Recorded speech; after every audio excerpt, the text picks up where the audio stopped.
Hi everyone, welcome back to another video from Wake&Tech. In this tutorial, I'm going to show you how to log in to DramaWave account. In order to log in and sign in to DramaWave, first of all, make sure to download the DramaWave application on your device and from the home page, go to the bottom right corner and tap on the profile button. Now, click on the sign in button at the top right corner and this will show you sign in options on the next page.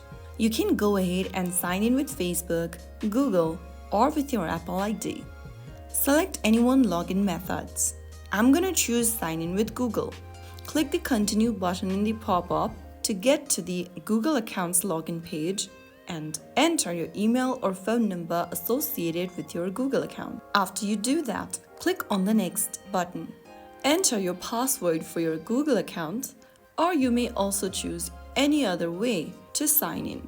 After typing down your password, click on the continue button to sign in to DramaWave with your Google account, and there you have successfully logged in. Now you can unlock endless K-drama fun right at your fingertips. If you found the video helpful, don't forget to give us a thumbs up, like, share and subscribe to our channel for more videos like this. I'll see you in the next one. Thank you.